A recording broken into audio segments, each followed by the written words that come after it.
কানে show show করে শব্দ করতে এবং কানে একটু কম শুনতে পেতাম। কত দিনের সমস্যা ছিল এটা? গত 4 বছর যাবত। দুইটা কানেই কম শুনতে পেতেন? আমার তো আগে ডান কানটা সমস্যা ছিল, বাম কানটা আমি বুঝতে পারিনি। এখন যে ডান কানটাই সবসময় বেশি বুঝতে পারতেন, ডান কানের শব্দ বেশি হইতো সেই সময়। শব্দ, অনেক শব্দ।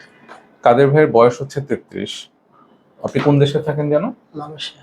মালয়েশিয়াতে থাকেন। তার কানের একটা শ্রবণ শক্তির পরীক্ষা করেছিলাম। পরীক্ষা অনুযায়ী আমরা দেখতে পাই যে ওনার আসলে দুটো কানই ক্ষতিগ্রস্ত।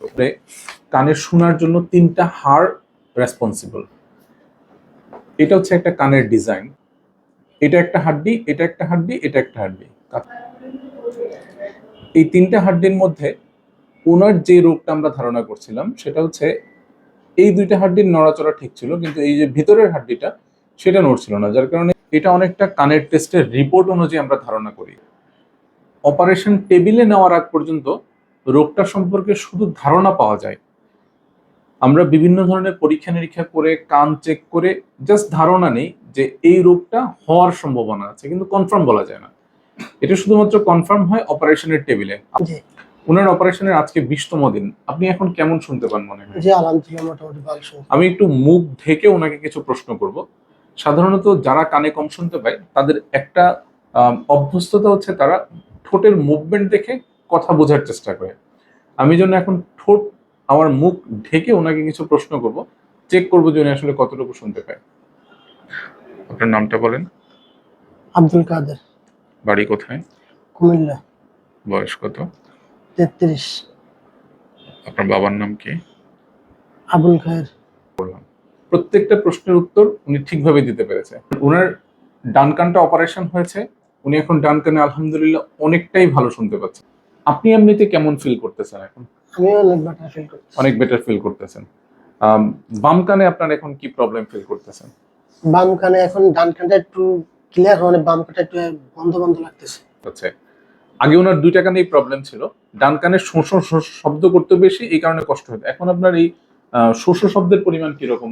শো শো শব্দটা কিছুটা কমে আসছে। মানে মোটামুটি ধরেন 16 আনার মধ্যে কত আনা কমছে মনে হয়?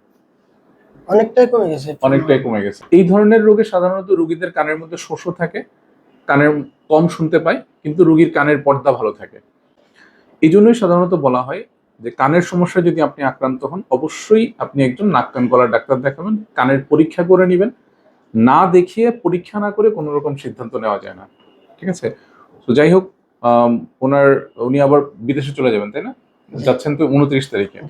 তো ওনার জন্য দোয়া রাখবেন, আমাদের জন্য দোয়া রাখবেন। আর আরেকটা জিনিস হচ্ছে, এই অপারেশনটা আসলে আমাদের দেশে খুব কম হয়, খুব অল্প পরিমাণেই হয়। তো যার কারণে অনেক ক্ষেত্রে আসলে রোগীরা জানেন না যে এই ধরনের অপারেশন আদৌ বাংলাদেশে হয় কিনা। তো মেসেজটা আসলে আপনাদেরকে এই ভিডিওর মাধ্যমে দেয়া যে এই অপারেশন বাংলাদেশে হয়। বাংলাদেশে বেশ কয়েকটা সেন্টারেই হয়। আলহামদুলিল্লাহ আমরাও অপারেশন করছি এবং রেজাল্ট আলহামদুলিল্লাহ মোটামুটি ভালো। যতগুলো সার্জারি করা হয়েছে আল্লাহর রহমতে অনেকটাই ভালো রেসপন্স। বাদ বাকি আল্লাহ ভরসা। সব ক্ষেত্রে অপারেশনের রেজাল্ট ভালো আসবে না, সবার ক্ষেত্রে অপারেশনের সফল হওয়া যাবে না, এটাই বাস্তবতা। কিন্তু বেশিরভাগ ক্ষেত্রেই দেখা যায় রোগীরা ভালো হয়। সাধারণত এই ধরনের রোগে 100 জন মানুষের অপারেশন করলে যদি রোগ নির্ণয় সঠিক হয় এবং সার্জারি যদি সঠিক হয়, তাহলে 100 জন মানুষের অপারেশনে শতকরা 90 থেকে 95 জন ভালো হয়।